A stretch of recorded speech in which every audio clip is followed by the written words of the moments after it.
एका धक्कादायक घटनेनं सांगली हादरून गेली आहे।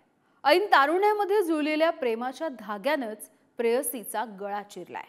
ज्याच्यासाठी जगाशी आणि समाजासोबत दोन हात करण्याचा ठाम निर्धार केला, त्यानंच हा गळा आवळलेला आहे। पाहुयात या प्रेमाचा करुण अंत नेमका कसा झालाय याविषयीचा सविस्तर रिपोर्ट। सांगलीच्या जतमध्ये ही गर्दी जमलीये। एरवी एखादं चिटपाखरूही इथं फिरकत नसावं, तिथं ही गर्दी जमलीये। कारण एका बातमीनं सांगलीकरांना हादरवून सोडलंय। महाविद्यालयात शिकणाऱ्या तरुणीचा या ठिकाणी क्रूरपणे खून झालाय। दुसरं तिसरं कुणी नाही तर तिच्यावर जीवापाड प्रेम केलेल्या, शेवटच्या श्वासापर्यंत ज्याची साथ देण्याचं वचन दिलंय, त्यानंच आड रानात आणून असा घात केला। आणि ही बातमी कळताच पोलिसांसह अनेकांनी या ठिकाणी धाव घेतली। अक्षता आणि निखिल हे दोघेही एकाच वर्गात शिक्षण घेत होते। दोघेही भेटण्यासाठी सोमवारी महाविद्यालयापासून काही अंतरावर असणाऱ्या एका निर्जन स्थळी गेले होते। दोघांमध्ये सुरुवातीला प्रेमाच्या गप्पा झाल्या, त्यानंतर दोघात कडाक्याचं भांडण झालं। यावेळी निखिल यानं अक्षता हिचा गळा दाबला, त्यानंतर तिच्या डोक्यात दगड घालत तिचा निर्गुणपणे खून केला। आपण काही केलंच नाही या आविर्भावात निखिल हा घरी निघून गेला। त्यानंतर त्यानं हिंदी चित्रपटातील एक खुनाची रील इंस्टाग्रामवर टाकली, परंतु घटनास्थळी पडलेले निखिल याच्या ओळखपत्रावरून त्याचं भिंग फुटलं।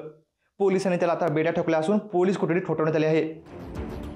बीएच्या पहिल्या वर्गात अक्षता आणि निखिल शिकायचे। एकाच वर्गात शिकत असल्यामुळे अनेकांशी ओळख झाली।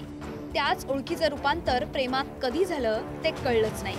त्यांच्या एकांतात भेटीगाठी होऊ लागल्या। नवतारुण्यातील या जोडप्यानं भविष्यातील अनेक स्वप्नही रंगवायला सुरुवात केली। पण सोमवारी विपरीत घडलं। लेक्चर सुटल्यानंतर दोघेही एकत्र कॉलेज बाहेर पडले। मैत्रिणींनी, प्राध्यापकांना आणि स्वतः अक्षताला देखील ठाऊक नव्हतं ही तिची शेवटची भेट ठरेल। त्यानंतर या निर्जन स्थळी तिचा दुर्दैवी शेवट झाला।